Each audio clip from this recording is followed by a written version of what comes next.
Modest gang, what up, man? I'm back, man. Part four, three or four. I think it's three of Roll the Diamond Camo, Black Ops 4. I'm back, and we're gonna keep on the mute. I just wanna. Did y'all ever notice after that first video that I posted of my top 10 rappers? Everybody came out with a list. Did y'all see that? You had people coming out with their top 50s. It was like that Joe Budden when he was number 3 on the top. It was like everybody had a list all of a sudden. As soon as I drop my list, everybody have a list. It's like, alright, like, you know, I know they probably ain't copying me, but I'm just saying, what a coincidence, right? I drop my list and everybody come out with a list. But that's just that. Today we're gonna look at these shots. Today we're gonna talk about. We're gonna keep it on music. Today we're gonna talk about my guy Rick Ross, man. Port of Miami 2 came out last Friday, and you know my thoughts on the album. I like it. If you guys ever listen to Currency, most of Currency's albums, especially his Saturday night cartoon rides, mixtapes / albums, if you listen to those, they have like a nice car vibe to them, where you can play it in the car and, you know, just vibe out, ride around. It has one of those luxury vibes. If you ever just listen to it, just put it in the car. This is what his album reminded me of. It reminded me of one of those. I actually enjoyed it. It had one of those, like, you put it on around, say if you was coming from dinner with your girl, or you know, you leaving the club or something like that. You can put this album on and the vibe is right the whole car ride. Just let it play through and you're good. From track. We'll skip act. We're gonna go through the track list. If you skip Act the Fool featuring Wale, that's the first track. That's probably more of a trap type of song. I mean, you could play it, but I guess if you skip that track and go from Turnpike Ike all the way through, let it play to Gold Roses featuring Drake, the vibe of the album is I like it. It's spectacular. Like, I enjoyed it. Look at these shots. These some terrible shots. My aim lately on duty has just been terrible. I have to really get back to playing it like I normally do. I don't really.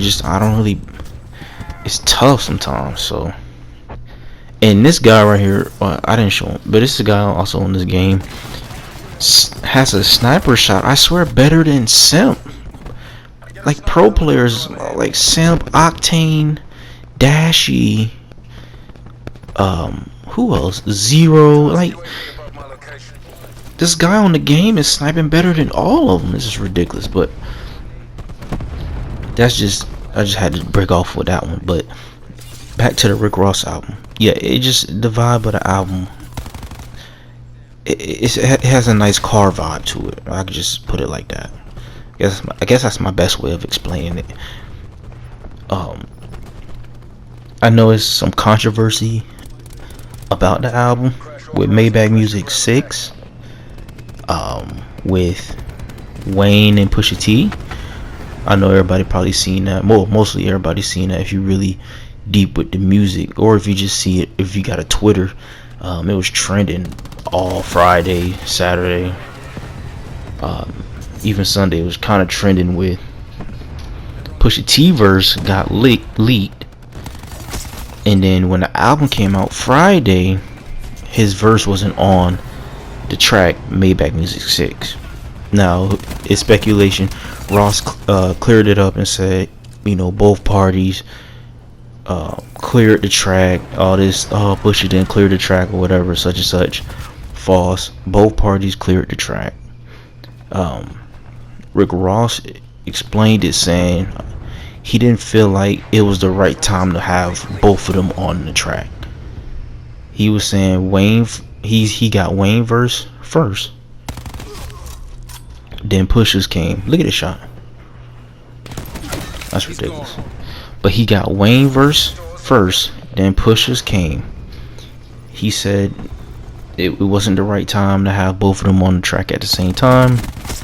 I understand it. I get it. Look, Pusha and Pusha and Wayne go way back. That beef goes way back. It goes back to when Wayne and Birdman was cool, when it was Young Money, Cash Money. So that goes, I don't even remember. Was that I think 08 was the, maybe a little bit after that, 2011 I guess. Birdman saying Kanye was the only good rapper on good music. So that's really, I believe what started that beef. And you know Pusha is an assassin, so he gon' snap back. He gonna take that like, hold on, wait. You know, Kanye's barely a rapper. You look at Kanye, you think of a producer. Yeah, he can rap, but you really think of a producer. So Pusha T took that to heart. He dropped Exodus 23, and from there it's just been beef. That's when him and Drake, you know, this and that. So I would explain that. Now that's a video, so I'll probably do that with this next video, explaining, we're trying to explain the beef between Pusha T, Lil Wayne, Drake, you know, all that situation right there, who won and everything's like that. But as far as this track, you know, you also could have said that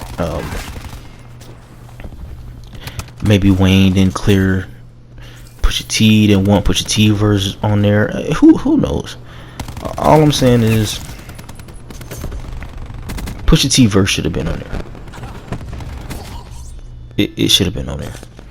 I understand what Ross was saying, but I mean, look,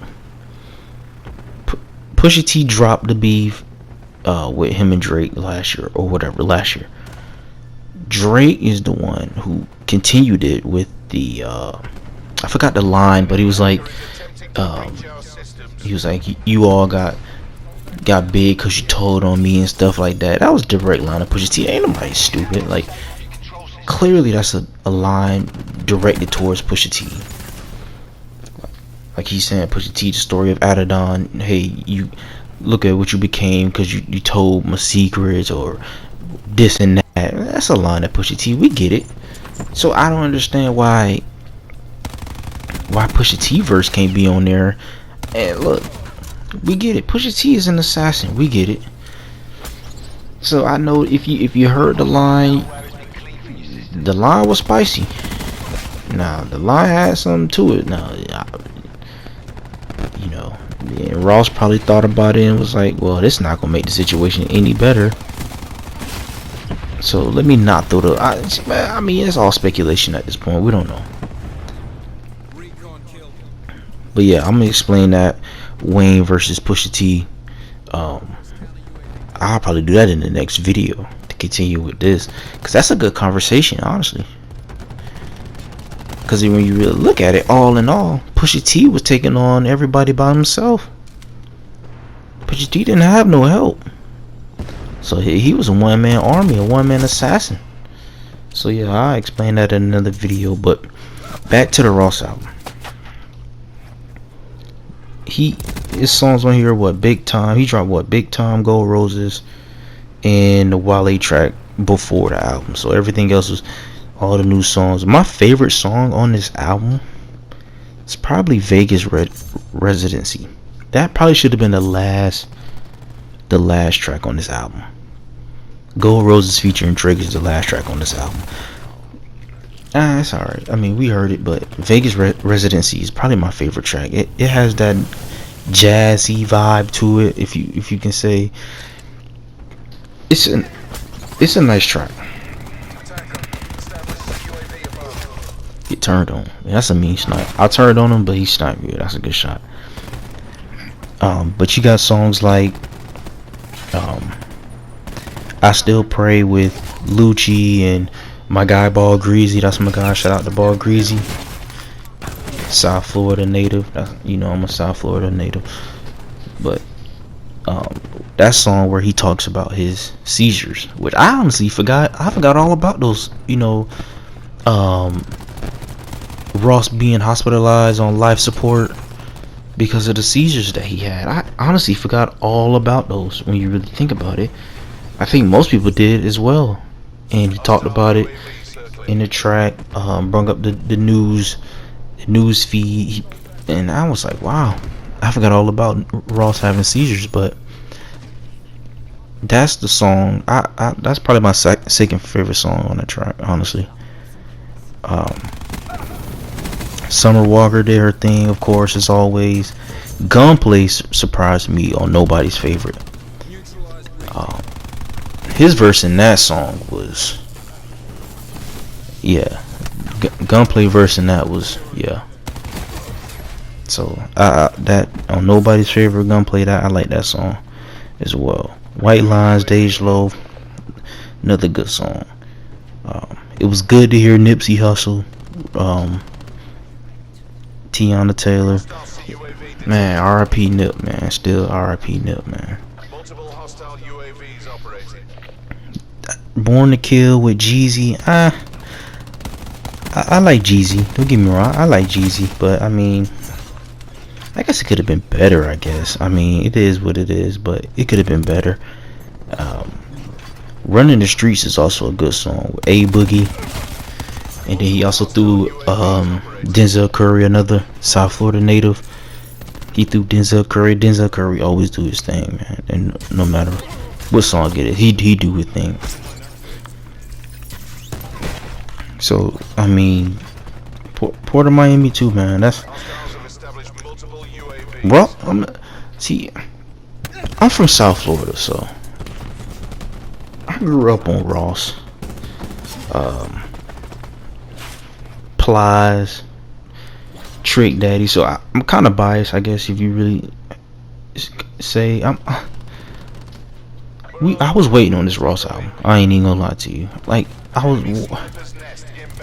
this album is just, it has those car vibes. I'm telling you. I feel like you have to listen to Currency. Of course, I get shot in the back right there. Listen to Currency. Look at these shots. That's crazy. Which one is that? More Saturday Night Cartoons. And then listen to this album, Port of Miami 2, and then you understand the vibe that is given off. Because Currency made those Saturday Night Cartoons to cruise around in the streets, just play it, cruise around in the streets, and ride out, smoke, whatever. This album kind of has the same feel to it. This Port of Miami 2, and it's Ross, man. Like Ross never lets you down. You hear Ross is dropping, you know it's gonna be good. Ross is not gonna let his fans down. He's not gonna let any of us down. So that's Ross, Port of Miami 2. This is Road to Diamond Camo. I don't remember what part this is. 3, 4, whatever. But we're gonna keep grinding. I'm gonna start streaming soon, and I'm working on getting a new desktop, because the Elgato Gaming, it doesn't handle my laptop very well. So I gotta get a desktop, which I'm working on. I'm gonna see y'all in part